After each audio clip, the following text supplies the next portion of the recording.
In the beginning, God created the heaven and the earth. And the earth was without form and void, and darkness was upon the face of the deep. And the Spirit of God moved upon the face of the waters. And God said, "Let there be light." And there was light. And God saw that it was good. And God said, "Let us make man in our image, after our likeness, and let them have dominion over the fish of the sea, and over the fowl of the air, and over the cattle, and over all the earth, and over every creeping thing that creepeth upon the earth." So God created man in his own image. In the image of God created he him. Male and female created he them. And God saw everything that he had made, and behold, it was very good.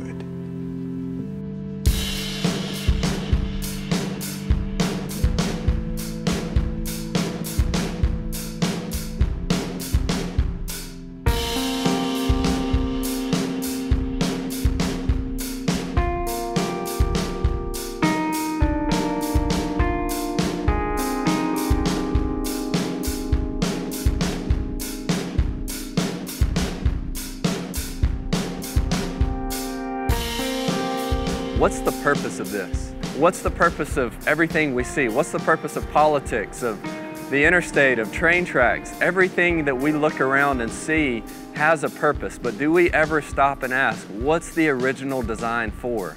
Anytime we ask about what's the purpose, we want to go back to the designer. We want to go back to who made it. Then we will understand why it was made. God spoke and the world came to be. That is an amazing thing as a man to think about. We love to create things and we love to do things with our hands. None of us have ever spoken anything into existence. Only God can do that.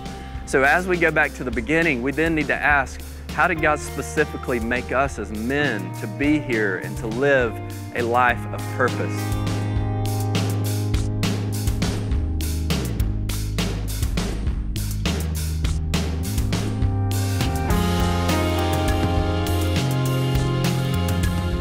God took the man Adam, our representation on earth, a part of his very good creation, whom he had created with significant purpose, and God began to instruct Adam in that purpose. God has given the garden to Adam as his permanent home, a place where he is placed to do significant work unto the Lord. Man, Adam was our representation, and we too are called to this task. The command to be fruitful and multiply is a commission statement. It is our task to fill the quiver of the church with many solid disciples who we shoot out into the world to make more disciples. It is our task. It is our shared purpose.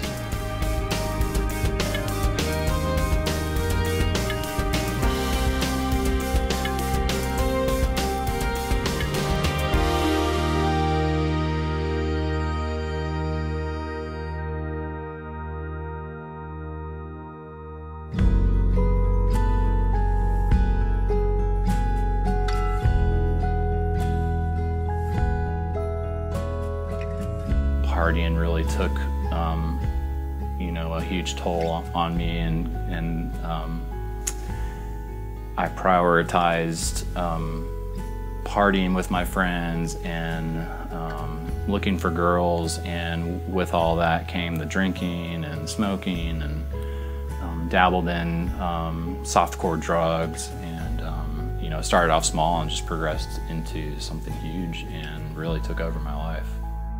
There's been a time in my life where, and I don't think I was doing it so much being aware of it too much, but I was, I guess, chasing the American dream, or, so consumed with work and other things. It was distracting from what I believe to be my true purpose. And, I was looking for satisfaction and fulfillment in things, like motor homes and boats and things that are fun and pleasure. The one thing that really woke me up was my motorcycle accident. I was running late. I had a lot on my plate that day. So I was coming up on a yellow light, and I, instead of going, okay, the law says when the light turns yellow, you need to slow down and come to a stop, I thought, no, I'm just gonna go on through this yellow light. And I ran through it, and a girl coming from the other direction pulled in front of me, and I ran right into her car. I flew about 50 feet, and my bike flew about 100. And my leg was 95% severed from my body.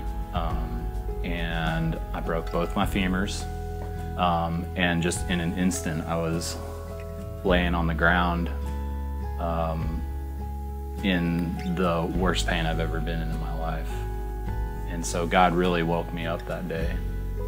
The biggest thing that God used was in 2009.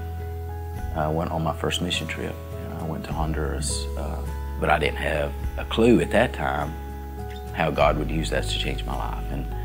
And I guess that, going there and seeing how little they have there, but yet they seem so full of joy with having nothing. And I was so blessed to have all the things I had that God just showed me. He opened my eyes up to ways that I could help others that really needed help, instead of being so self-consuming and always thinking of myself. So many things in my life are different now. It's not just, life's not easy. Life's harder than it was before, obviously. I would never want to go back to the way that I was before, because there was just so many, my life was just spiraling out of control. And I think that this is my chance to reach out to other people that have disabilities, and use my testimony to witness to other people as well, not just people with disabilities, but just people in general, just to share my story and let them know that, you do have purpose in life. God used that mission trip, I believe, started the process in me, the work that He was doing and how He changed my life and is changing my life. He's taken me deeper and deeper. I never felt like I was a leader, that I was capable of leading anybody to anything, really. And God has opened my eyes up to the fact that He has called us all to lead my wife, to lead my family, to lead others toward Him and not toward the things that I was pursuing before.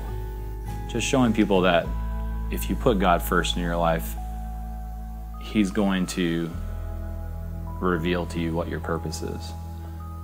You have to allow Him to use you for His good, for His glory. Every man has a purpose, and we're all gifted differently and have different passions, but we're not made to sit on the sidelines. We're supposed to be on the field playing the game.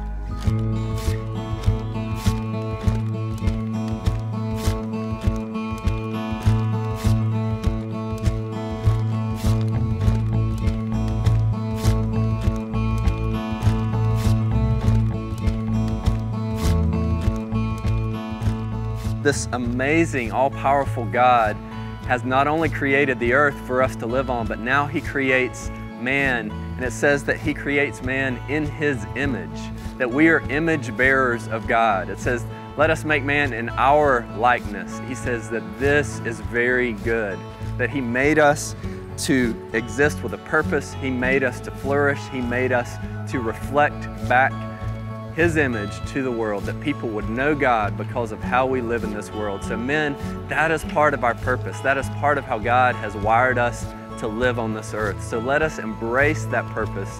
Let us look for ways to reflect back to the God who made us. Today we see so many men who are longing to understand their purpose.